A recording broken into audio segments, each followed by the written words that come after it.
Ce n'est pas parce que les cours en présentiel ont disparu à l'université que les étudiants se sont envolés. Les food trucks du Crous proposent snacks et petits plats à moindre coût sans avoir besoin de se déplacer. La culture aura payé un lourd tribut également dans cette crise du coronavirus. En l'absence de spectacle, les artistes continuent de répéter sans savoir à quel moment ils pourront se produire en public. Et puis la 5G, c'est pour bientôt, dans une dizaine de jours pour Orange.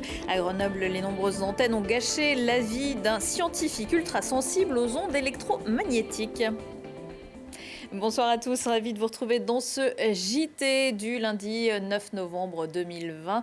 Toutes les heures à partir de 18h, l'essentiel de l'actualité du Grand Grenoble. Ce mardi 10 novembre, vos enfants n'auront peut-être pas cours dans ce contexte épidémique inédit. Et alors que contrairement au premier confinement, la scolarité en présentiel est maintenue, l'intersyndicale enseignante appelle les professeurs et personnels à une journée de grève dans les écoles et les collèges.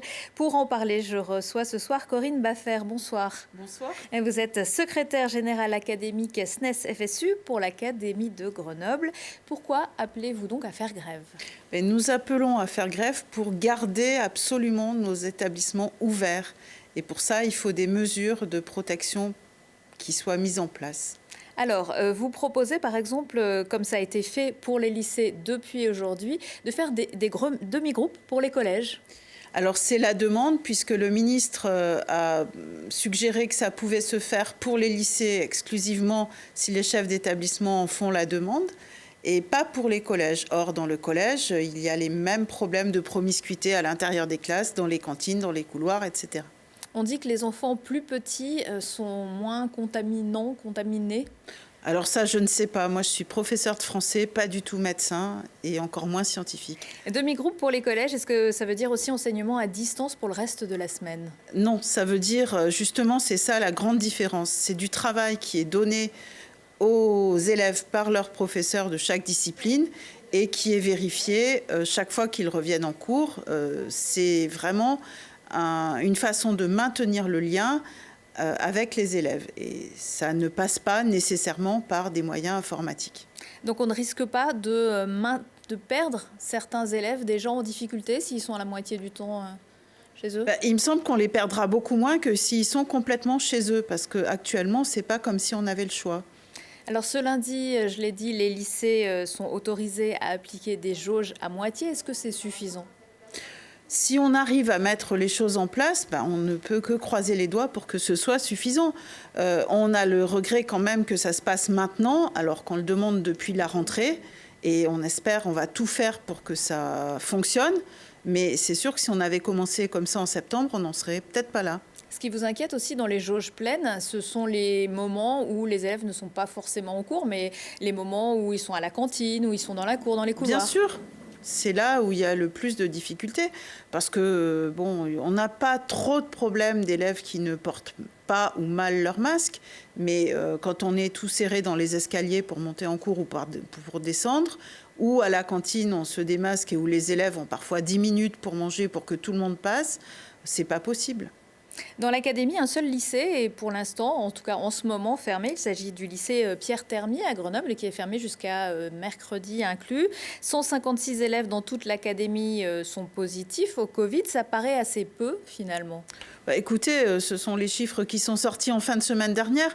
En plus, c'est un établissement que je connais mal puisque c'est un établissement du privé. Je n'ai pas d'exemple pour l'instant dans l'académie, mais c'est peut-être pas la peine d'attendre qu'il y en ait pour prendre les mesures qui s'imposent. Depuis la rentrée des vacances de la Toussaint, le port du masque est obligatoire en classe dès 6 ans. Est-ce que c'était une mesure nécessaire ?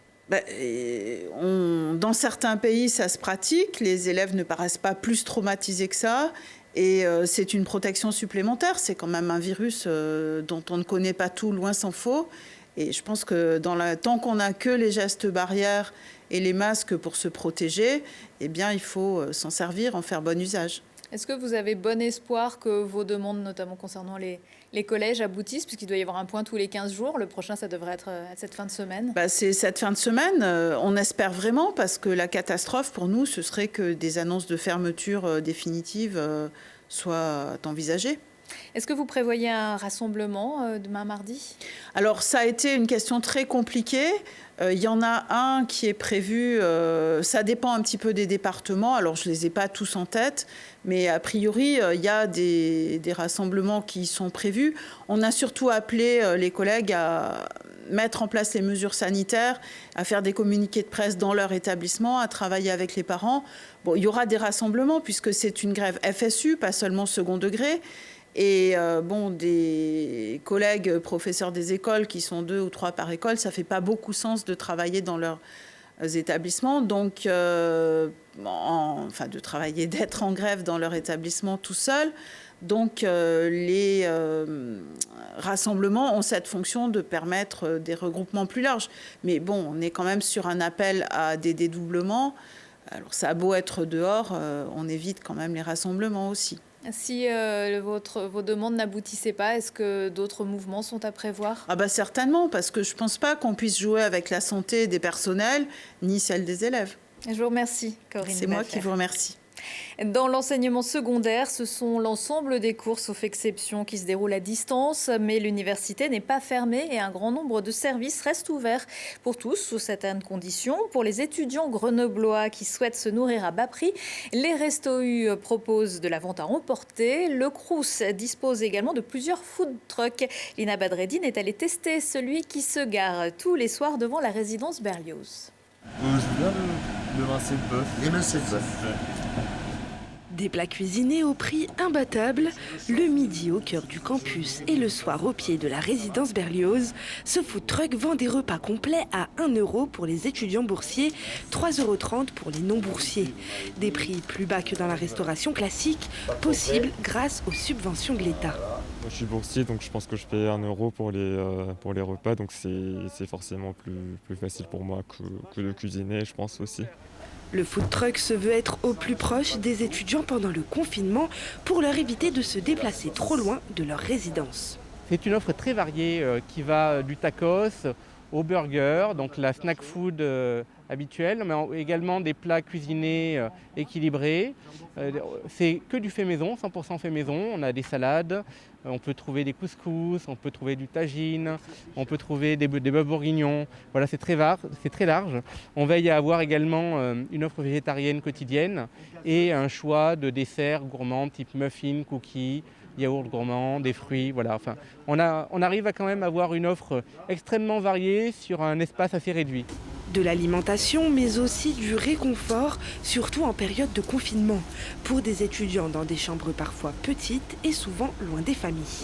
Il y en a même une aujourd'hui, une jeune fille qui m'a dit, tellement qu'elle a travaillé pendant plus de 24 heures, elle en avait oublié de manger. Et ça m'a même choqué, mais bon, j'arrive à le comprendre. Et des gens comme ça, ils ont besoin qu'on leur parle. Il y en a qui sont éloignés de leurs parents, de leur famille. Et pour moi, c'est très, très difficile. Je pense pour eux, je n'aimerais pas être à leur place. C'est pour ça qu'on a besoin de les aider. Et je pense qu'ils ont vraiment besoin d'aide. Des food trucks comme celui-ci, il en existe un autre sur le secteur santé du domaine universitaire à la fac de médecine. Et d'autres food trucks ne proposent que de la restauration le midi, comme celui situé à l'arrêt de tram à bibliothèque universitaire. Sortez couverts, le département et le SMAG lancent ces jours-ci une grande campagne. Porter le masque, c'est bien, correctement, c'est mieux. Sur les abribus et cars Transisaires et les réseaux de la métropole, Grésivaudan et Pays-Voironnais, 4 visuels qui ont choisi l'humour pour faire passer le message. L'objectif face aux limites de la communication institutionnelle, c'est aussi de sensibiliser les plus jeunes et les scolaires au port du masque dans les transports en commun, mais pas que. Dans la série La vie continue mais autrement, certains lieux culturels tentent de maintenir le souffle qui les lie aux artistes. Si les spectacles sont suspendus, les répétitions, résidences et autres ateliers de travail sont maintenus. Au TMG, le théâtre municipal de Grenoble, c'est le danseur Nicolas Hubert qui cette année encore est en résidence avec la compagnie Épiderme. Vendredi soir, il aurait dû présenter une sortie de résidence au théâtre 145. C'est finalement devant un public très restreint qu'il a pu se produire dans l'après-midi. Lilian Veillé s'est glissé dans la salle. Au théâtre, les représentations sont annulées, mais les répétitions continuent. Les artistes s'entraînent et peaufinent leur spectacle en attendant la suite. Ça fait bizarre de rentrer dans un moment qu'on sait, qu'on reconnaît d'une fin de création, sans avoir l'urgence, ce petit picotement d'appréhension du jour qui approche parce qu'on ne sait même pas si ce jour sera bien au rendez-vous. Avec Espace Pudique et Angle Mort, Nicolas Hubert s'initie une œuvre autobiographique parsemée de fiction où il parle du travail de la chute, de son rapport au corps, à la gravité, à la danse et à l'improvisation.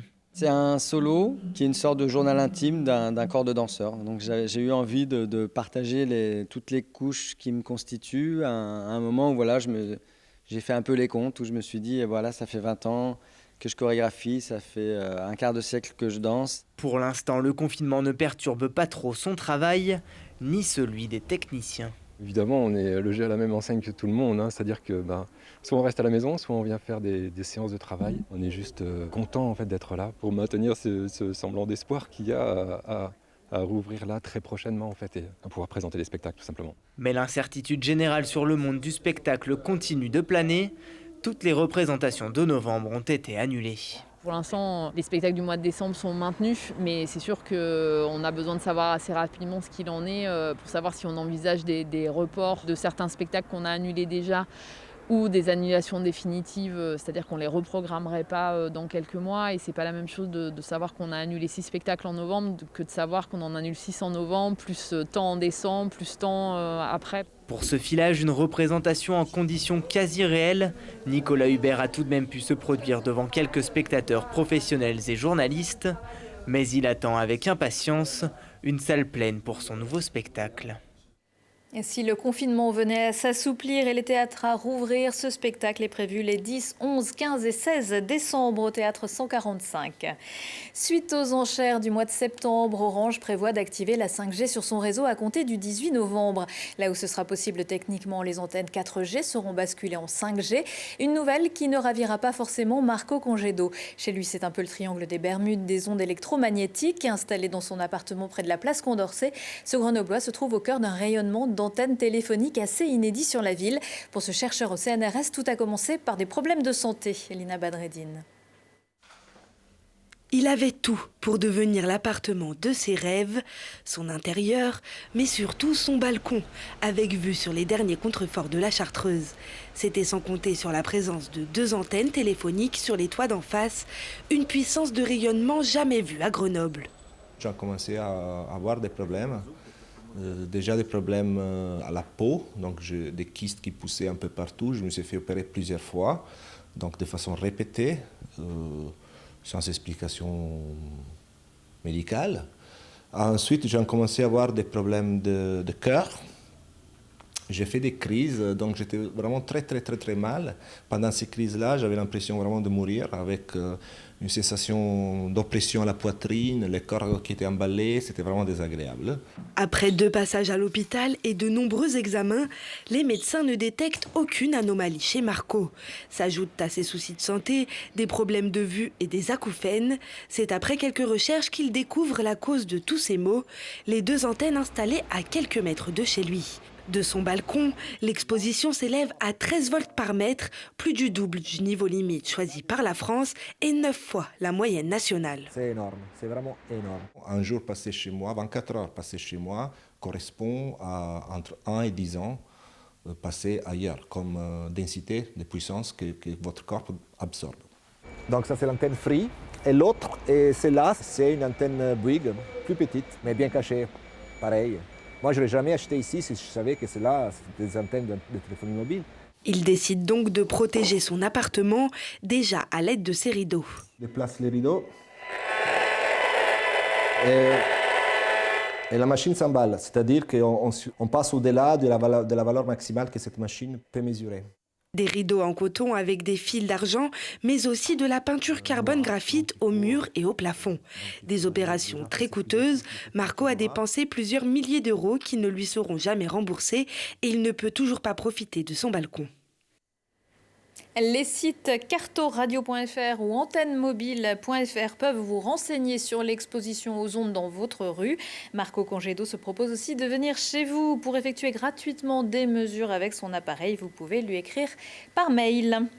Le monde entier retenait son souffle. Quel serait le résultat des urnes? Après une dernière journée de vote, les noms des projets lauréats des 6e budgets participatifs ont été dévoilés samedi soir à l'Hôtel de Ville de Grenoble. Sur les 29 candidats en lice, 12 ont été retenus par les 4711 votants cette année, dont Superflu et ses protections hygiéniques bio gratuites. La Grenobloise qui permettrait d'augmenter le nombre de bornes d'eau potable sur la ville. La Guinguette, un lieu convivial dans le parc Paul Mistral, ou Abeille-Toi, des abris à insectes sur le toit du plateau Mistral. Les 12 projets lauréats se partageront une cagnotte de 800 000 €. Le prix du public des rencontres Ciné-Montagne de Grenoble a lui été attribué au film Cholitas de Jaime Marciego et Pablo Iburraru, un prix doté de 2 000 €. Le film retrace le parcours de 5 femmes autochtones boliviennes qui participent à une expédition unique et gravissent en costume traditionnel la plus haute montagne d'Amérique, la Concagua. Cette année, mesures sanitaires obligent, c'est sur Télé Grenoble que ces 22e rencontres ont été diffusées, rassemblant chaque soir près de 40 000 spectateurs depuis toute la France et même l'étranger, comme en ont témoigné les nombreux messages reçus. La pause Covid aura été favorable au GF 38. Après 3 semaines sans compétition, Grenoble, qui recevait Le Havre samedi au Stade des Alpes, s'est imposé 2-1. But de Tapoko et Semodo. Ces dernières semaines, 21 joueurs grenoblois, une partie du staff et de l'équipe administrative avaient été testés positifs au Covid. Pendant la trêve internationale, le GF 38, qui sera privé de 4 joueurs engagés sur la Coupe d'Afrique des Nations, affrontera l'AS Saint-Étienne, club de Ligue 1. Une rencontre amicale pour se maintenir en forme vendredi à 15h à l'Étrat dans la Loire. À suivre en Ligue 2, ensuite 2 matchs par semaine pour rattraper les rencontres reportées. Prochain rendez-vous avec l'actu dans 1 heure et en replay sur télégrenoble.net. Excellente soirée à tous.